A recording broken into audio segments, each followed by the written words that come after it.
বন্ধুরা 3 বেডরুমের মধ্যে 5 ইউনিট যুক্ত একটি সুন্দর একটি বাড়ির প্ল্যান নিয়ে চলে আসলাম। চলেন এই প্ল্যানটি কেমন হতে চলেছে একটু দেখে আসি। এই প্ল্যানটি রয়েছে 5500 স্কয়ার ফিটের মধ্যে। এই বিল্ডিং এর প্রস্থ রয়েছে 47 ফিট 6 ইঞ্চি এবং দৈর্ঘ্য রয়েছে আমাদের 148 ফিট এবং 5টি ইউনিটই আমরা 980 স্কয়ার ফিট করে ভাগ করেছি, একদম সমান ভাগে ভাগ করে দিয়েছি। এই পাশে দুইটা ইউনিট কিন্তু আমরা 980 স্কয়ার ফিট রেখেছি, এই ইউনিটও কিন্তু আমরা 980 স্কয়ার ফিট রেখেছি এবং এই পাশে দুইটা ইউনিটে কিন্তু আমরা 980 স্কয়ার ফিট করে রেখেছি। 5টি ইউনিটে কিন্তু একদম সম পরিমাণ জায়গা জুড়ে রয়েছে।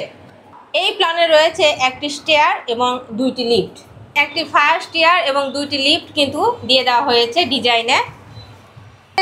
সামনে এবং পেছনের যে ইউনিটগুলো রয়েছে সেগুলো কিন্তু প্রায় একই রকম আমরা রাখার চেষ্টা করেছি এবং মাঝখানের ইউনিটটা আমরা একটু ডিজাইন আলাদা এসেছে, যেহেতু আমাদের স্পেস যেরকম সেভাবে আমরা ডিজাইন করেছি। এবং আমাদের এখানে দুইটা কিন্তু ওপেনিং রাখা হয়েছে, এপাশে একটা ওপেনিং রাখা 4 ফিট ওয়াইড একটা ভয়েড রাখা হয়েছে এবং এপাশেও কিন্তু একটা ভয়েড রাখা হয়েছে দেখতে পাচ্ছেন, এবং এপাশে একটা ভয়েড রাখা হয়েছে এবং এপাশে কিন্তু 2 ফিট ওয়াইড একটা ভয়েড রাখা হয়েছে পর্যাপ্ত আলো বাতাস কিন্তু ভেতরে যাওয়ার জন্য। আমরা একটা ইউনিট কিভাবে সাজিয়েছি সেটা দেখে আসি। লবি দিয়ে কিন্তু আমরা এপাশে দুইটি ইউনিট পেয়ে যাচ্ছি এবং প্রথমে যদি আমরা ইউনিটের ভিতরে প্রবেশ করি তাহলে দেখতে পাচ্ছেন একটা লিভিং রুম। এখানে সোফা প্লাস টিভি দিয়ে অ্যারেঞ্জ করা হয়েছে এবং এপাশে আমাদের ডাইনিং, এটা আমাদের কমন টয়লেট এবং এটা আমাদের কিচেন এবং এপাশে আমাদের পর্যাপ্ত আলো আসার জন্য একটা জানালা রাখা হয়েছে এবং এটা আমাদের একটা গেস্ট বেডরুম, তার সাথে একটা অ্যাটাচ টয়লেট এবং বারান্দা রয়েছে এবং এপাশে আমাদের একটা চাইল্ড বেডরুম, তার সাথে একটা বারান্দা দেওয়া হয়েছে এবং একটা মাস্টার বেডরুম, তার সাথে একটা বারান্দা এবং অ্যাটাচ টয়লেট কিন্তু দেওয়া হয়েছে। এপাশে ডিজাইন অনুযায়ী এপাশে ডিজাইনও প্রায় সেম, কিন্তু এপাশে আমরা ভয়েডের ওয়াইডটা বেশি পেয়ে যাচ্ছি। এই জন্য আমাদের যদি লিভিংয়ে এপাশে লিভিংয়ে কিন্তু পর্যাপ্ত আলো বাতাস এসেছে এই ভয়েড দিয়ে, এই ভয়েডের এই জানালা দিয়ে কিন্তু পর্যাপ্ত আলো বাতাস আমাদের লিভিংয়ে পৌঁছাচ্ছে এবং লিভিংটা আমরা কিন্তু খুব সুন্দরভাবে সাজিয়েছি। দেখতে পাচ্ছেন সোফা প্লাস টিভি দিয়ে কিন্তু আমরা সুন্দরভাবে অ্যারেঞ্জ করেছি। এপাশে আমাদের ডাইনিং এবং এপাশে আমাদের কিচেন প্লাস এপাশে আমাদের হচ্ছে কমন টয়লেট এবং এখানে দেখতে পাচ্ছেন আমাদের মাস্টার বেডরুম, বারান্দা প্লাস অ্যাটাচ টয়লেট এবং এপাশে একটা চাইল্ড বেডরুম রয়েছে এবং চাইল্ড বেডরুমের সাথে কিন্তু একটা বারান্দা রয়েছে। তো খুব সুন্দরভাবে কিন্তু দেখতে পাচ্ছেন খুব সুন্দরভাবে কিন্তু আমরা ইউনিটগুলো সাজিয়েছি এবং সেম ভাবে কিন্তু আমরা এপাশেও করেছি। তো এই জন্য আমি আর এপাশের ইউনিটগুলো আপনাদের দেখালাম না।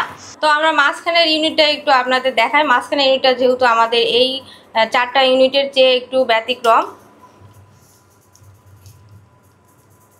তো এখানে দেখতে পাচ্ছেন আমরা লবি দিয়ে আমরা কিন্তু লিভিং হয়ে কিন্তু আমরা বাসার মধ্যে প্রবেশ করব।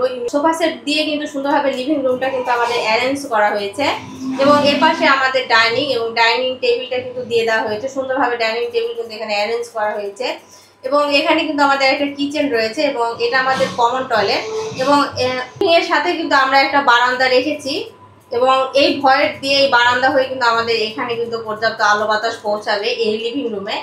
এবং এখানে আমাদের একটা গেস্ট বেডরুম দেওয়া হয়েছে এবং তার সাথে একটা অ্যাটাচ টয়লেট। এটা হচ্ছে আমাদের মাস্টার বেডরুম। মাস্টার বেডরুমের সাথে দেখতে পাচ্ছেন একটা বারান্দা এবং ওয়াল ক্যাবিনেট দেওয়া হয়েছে এবং এখানে আমাদের কিন্তু একটা অ্যাটাচ টয়লেট রয়েছে এবং চাইল্ড বেডরুমের সাথে কিন্তু আমরা একটা বারান্দা রেখেছি এবং এই ভয়েড দিয়ে পর্যাপ্ত কিন্তু আলো বাতাস এই বারান্দা হয়ে এই রুমটাতে যাবে। যেহেতু আমাদের চারিদিকে ফাঁকা স্পেস নেই সেহেতু এই বারান্দা দিয়ে একমাত্র কিন্তু আমাদের আলো বাতাস আসার ব্যবস্থা আমরা কিন্তু এই চাইল্ড রুমে রেখেছি। জায়গার চেয়ে যখন আপনার চাহিদা বেশি হয়ে যাবে তখন কিন্তু এরকম কিছু কিছু এরিয়া আপনার তৈরি হবে, সেটা কিন্তু আপনাকে মানিয়ে নিতে হবে। তো এটা আমাদের G+9 স্টোরি একটা বিল্ডিং। তো যাদের এরকম বড় ডিজাইন দরকার তারা অবশ্যই আমাদের সাথে যোগাযোগ করতে ভুলবেন না।